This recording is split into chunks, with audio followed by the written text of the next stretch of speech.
Hello everyone, welcome back. I'm Ashley of Naath, and today I'm bringing you a video in which I'll be breaking down all of Quaithe's prophecies, warnings, and just the kind of mystique around her. As the show severely watered Quaithe down, all of these things will come from the books, but even if you haven't read them, I encourage you to continue watching and give us your thoughts on what it all means.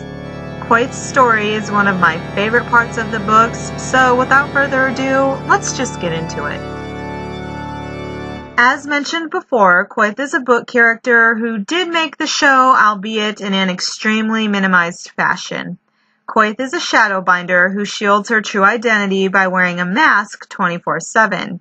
In addition to being skilled with shadows, Quaithe is able to predict the future with total accuracy. Her delivery is often cryptic, and she never speaks plainly, usually in the form of a coded riddle. In the show, Quaithe only appears to Ser Jorah, seemingly to help him help Daenerys. Comparatively, in the books, Quaithe only appears to Daenerys, again with the goal of trying to help her. The first time Daenerys encounters Quaithe is at Vias Toloro. She is among the 3 people Jago brings from Quaithe that wish to meet Daenerys. Quaithe introduces herself in the common tongue of Westeros, saying, "I am Quaithe of the Shadow. We come seeking dragons." This is pretty straightforward. In fact, this is probably the most straightforward Quaithe ever speaks. No hidden meaning here. I would like to point out this was one of the few times Quaithe is physically in Daenerys' presence, which is something that will come up again later in this video in part 2, so just keep it in mind. Once inside Quaithe, Xaro Doxos offers Daenerys the hospitality of his palace. At Xaro's palace, Quaithe takes her leave of Daenerys and gives Dany a warning. "Beware of all. They shall come day and night to see the wonder that has been born again into the world, and when they see, they shall lust. For dragons are fire made flesh, and fire is power." This is pretty easy to discern as well. Quaithe is warning Daenerys against those who would use her dragons for their personal gain. A warning Ser Jorah agrees with, though he admits he dislikes Quaithe. I actually think that this warning shows Quaithe is truly trying to help in her own way. A short time later, while still in Quaithe, Daenerys encounters Quaithe again. Dany's escort was passing through the bazaar en route to Xaro's palace and found their path blocked by a crowd that had gathered to watch a fire mage. Dany decides to watch too, and when the performance is over, Quaithe suddenly appears next to her out of nowhere. Quaithe informs Dany that this mage recently experienced a surge in skill because of her. Dany asks how that could be, and Quaithe steps closer, touches Dany's wrist, and says, "You are the mother of dragons, are you not?" Jago nudges Quaithe's hand away with his whip, and Quaithe warns Daenerys that she has to leave Quaithe soon, or she'll never be permitted to leave at all.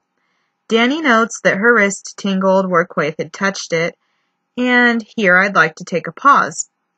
I believe Dany's wrist tingled because Quaithe gave Dany an antidote to the poison Xaro Doxos had slipped in her wine.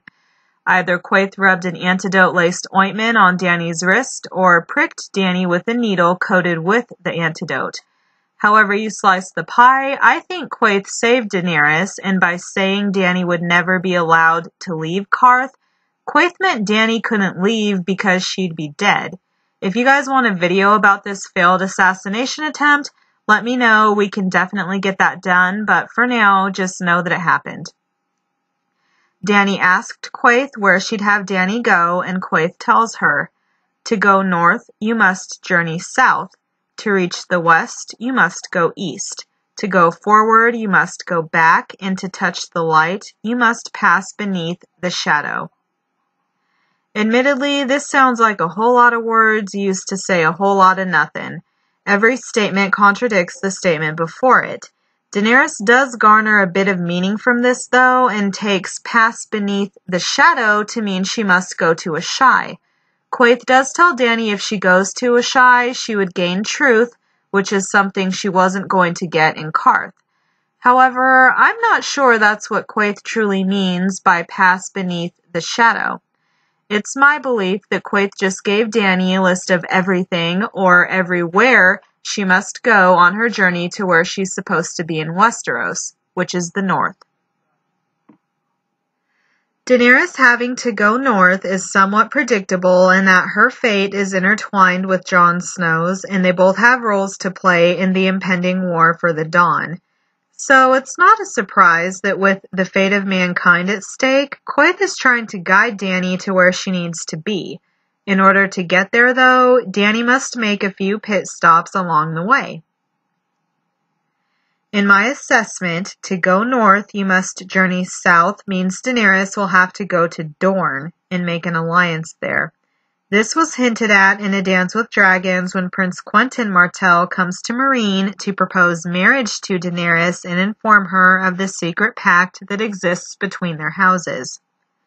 The pact was that in exchange for Dorne backing Viserys reclaiming the throne, Viserys would take Princess Arianne Martell for his wife.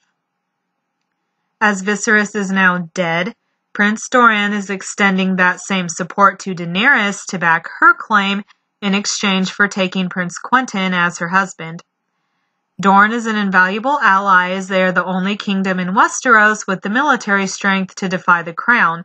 So if Daenerys wants to reclaim that crown, it would behoove her to have Dorne on her side, not against her. Now, I have to mention, spoiler warning if you aren't caught up in the books yet, Prince Quentyn is dead. However, I still think an alliance can exist between houses Targaryen and Martell. I think Prince Doran is a much smarter man than what he's given credit for, far more smart than how he was depicted in the show, definitely. I think he would be smart enough to see that what happened to Quentyn was not Daenerys' fault, kind of like how what happened to Prince Oberyn wasn't technically the Lannisters' fault. Prince Oberyn had been given very specific instructions for Dorian. They had a very specific plan, but Prince Oberyn went off the script, got himself involved in some shit he had no business doing, and ended up dying because of that. Exactly the same situation with Prince Quentyn.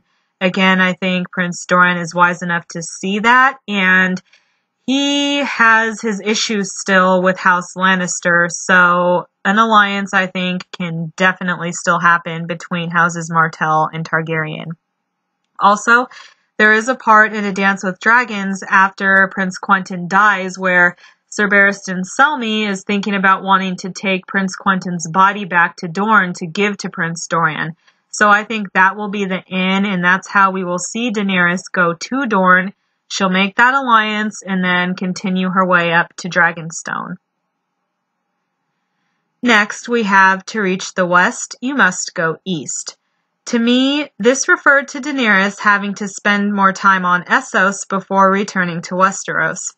On Essos, Daenerys smashed the slave trade, got all the Unsullied from Astapor, and brought the Stormcrows to her cause. Having the Unsullied comprise the bulk of her army will be essential if Dany hopes to reclaim the throne. Unsullied are the best soldiers in A Song of Ice and Fire, even the Dothraki can't defeat them. So Daenerys absolutely needs them on her side. I'd also like to mention here that Daenerys smashing the slave trade will have reverberating effects in terms of institutional support from big allies. As we saw in the show, Melisandre, when she meets Dany, thanks her for ending slavery because Melisandre had been a slave herself, as many red priests and priestesses were. So I think that they would be grateful for Daenerys smashing the slave trade, and that may garner some support for Daenerys from the Red Temple. Finally, we have to go forward, you must go back, and to touch the light, you must pass beneath the shadow. I'm including these two parts of the warning in one group because I believe they both reference the same thing. Let's start with the first. To go forward, you must go back. This means before Dany can move forward with her plan to return to Westeros, she has to go back. Go back to where she started, which is via Stothrak. Dany comes to the same conclusion herself at the end of A Dance with Dragons. After fleeing Meereen, Drogon takes her to the Dothraki Sea, and while wandering about, she sees a Dothraki rider and realizes he was a scout, meaning his Khalasar wasn't too far behind him. As Dany watches him ride away, it hits her. This is what Quaithe meant. She calls Drogon to her, hops on his back, and says aloud, "To go forward, I must go back," and then proceeds to fly over the rider's Khalasar, drawing them to her. Drogon makes his landing, and a short time later, Khal Draco and 50 mounted riders surround Daenerys, presumably to take her prisoner, which was Dany's intention exactly. She is getting Khal Draco's Khalasar to take her back to where it all began, Vaes Dothrak. Which brings us to touch the light, you must pass beneath the shadow. I know you're probably thinking, what on earth does Vaes Dothrak have to do with touching the light and passing beneath the shadow? Put simply, everything. Picture it. Vaes Dothrak, A Game of Thrones, Daenerys Chapter 6. During an excursion to the Western Market, Dany's leader passed beneath the stolen monuments. As this occurs, Martin describes it in the following words. As her leader passed beneath the stolen monuments, she went from sunlight to shadow and back again. In other words, Daenerys passed beneath the shadow to touch the light, just as Quaithe said she'd have to. And what do we know is the mark of Vaes Dothrak? The Horse Gate. What does the Horse Gate consist of? 2 gigantic bronze stallion monuments, rearing with their hooves meeting 100 feet above the roadway. Dany describes them as, quote, throwing long shadows across the waving grasses as Khal Drogo led the Khalasar under the hooves and down the Godsway. So, what just happened and would always happen whenever someone entered Vaes Dothrak? The person would have to pass beneath the shadow of the Horse Gate, and once down the path of the Godsway, the person would enter or touch the light again. In other words, they would undergo the same process as Dany did when she passed beneath the stolen monuments, which again is exactly what Quaithe said Daenerys would have to do. So, why must Daenerys go back to Vaes Dothrak before going forward to Westeros and pass beneath the shadow of the Horse Gate to touch the light of the other side? Because she needs the Dothraki, and she will get them. This is seemingly foretold by several Dothraki prophecies. Ser Jorah speaks of the first prophecy with Daenerys as they first enter Vaes Dothrak. Dany notes Vaes Dothrak is both the largest and the smallest city she'd ever seen, yet a majority of it seemed empty. She asks Ser Jorah where all the people were who lived there, and Jorah tells her that only the crones of the Doshkaline and their servants live there permanently, yet Vaes Dothrak is large enough to house every man of every Khalasar should all the calls return to the mother at once. The crones have prophesied that one day that will come to pass, and so Vaes Dothrak must be ready to embrace all its children. The second prophecy is the stallion that mounts the world. According to Ser Jorah, the stallion is the call of calls promised in ancient prophecy. He will unite the Dothraki into a single Khalasar and ride to the ends of the earth, or so it was promised. All the people of the world will be his herd. While these are 2 separate prophecies, I can't help but think they are linked. What better time for the call of calls to unite the Dothraki into a single Khalasar than when every man of every Khalasar returns to the mother at the same time? I think that when Winds of Winter comes out, we will see a Khalar Vejven like we saw in episodes 3 and 4 of season 6 of the show. A Khalar Vejven is a great gathering of all the Dothraki Khalasars at their capital city, Vaes Dothrak. The assembled Khals discuss and decide which lands to raid and which tribes to enslave. Does this sound familiar? To me, this sounds exactly like what Ser Jorah told Dany Vaes Dothrak was built for, all the Khals returning at once. And it is from this Khalar Vejven that the stallion that mounts the world prophecy will be fulfilled, through Daenerys. As she did in the show, I believe Daenerys will unite the Dothraki into one Khalasar by murdering all the Khals in a fire. This is the truth Quaithe told Dany she would get. Her son wasn't the stallion who'd mount the world. Dany was the stallion. So now we know why Dany must go east before going west, why she must go back to Vaes Dothrak before she can go forward to Westeros. She must go back to Vaes Dothrak, pass beneath the shadow of the Horse Gate, and emerge from the shadow to touch the light, at which point she'd be in the city. And she could then begin the prophesied actions of the stallion that mounts the world. I would be remiss if I didn't mention the Asshai angle of it all. Heck, even Daenerys takes pass beneath the shadow to mean she must go to Asshai, so it warrants a discussion. First, if I'm going to nitpick, which I like to do when analyzing A Song of Ice and Fire, I would point out that Quaithe said pass beneath the shadow. Asshai has never been referred to as Asshai the Shadow. Instead, it's referred to as Asshai by the shadow. This implies that Asshai and the shadow are two different things. So, in the context of Quaithe's instructions, the shadow could mean something else, like the literal shadow of a gate 100 feet high that marks the entrance of a sacred city. Second, George R. Martin has said it's highly likely that Asshai will be seen only as a memory or flashback. So the idea that Dany must go to a place which will be showcased in such a limited way just doesn't add up. I don't think Martin would delegate Asshai to little more than a memory if he intended Dany to go there and gain some big truth that's of vital significance to her story. Also, it would appear that Melisandre will be the character whose memory takes us to Asshai. In her point of view in A Dance with Dragons, Mel reflects that she hates sleeping because she fears what's in her dreams. Namely, the words Melanie and Lot 7. This is likely a slave auction in Asshai in which Mel was bought.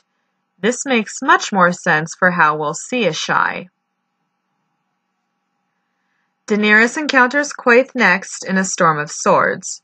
Picture it, Astapor on board the Balerion. It's the dead of night, and Daenerys awakes suddenly from a dream, sensing instantly that someone was in her cabin. Dany thinks she can see a shadow, albeit a faint one, and asks the shadow what it wanted of her. A woman's voice answered, "Remember, to go north you must journey south.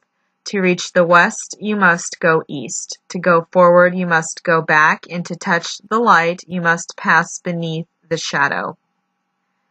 Realizing it's Quaithe, Dany jumps from her bed, opens her door, and when the light floods in, Quaithe is gone.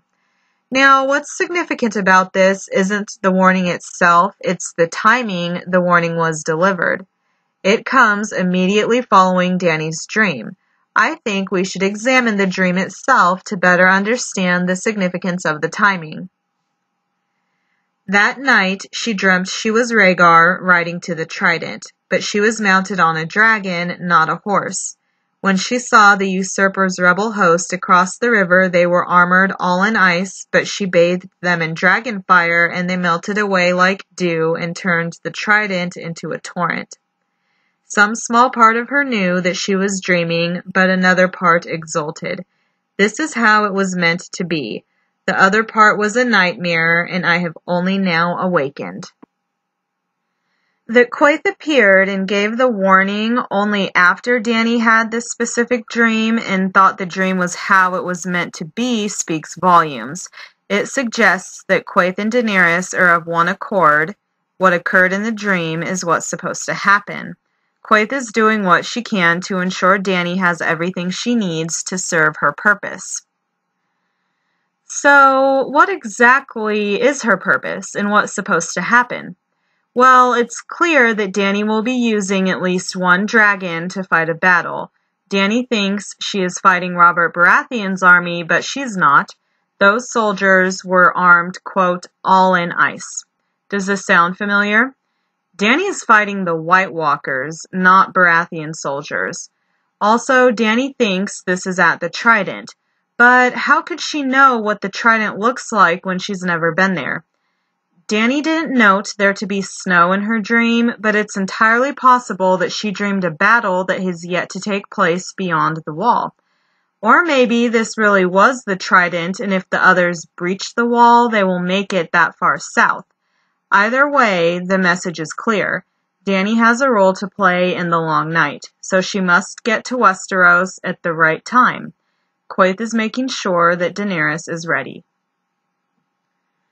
And that's going to conclude part 1 of the Quaithe's Prophecy Breakdown series. In part 2, I will continue to decipher Quaithe's warnings, in addition to giving my general thoughts on Quaithe-related material we come across. So, if you want to know the identity of the perfumed Stenshal, the Kraken, and the Dark Flame, stay tuned for part 2. I'm Ashley of Naath. If you enjoyed this video, please give it a like, subscribe, and join my Khalasar. We'd love to have you. To my Blood Riders, my current Khalasar, and everyone watching, I hope you have a wonderful day, and from me to you, 7 blessings, friends.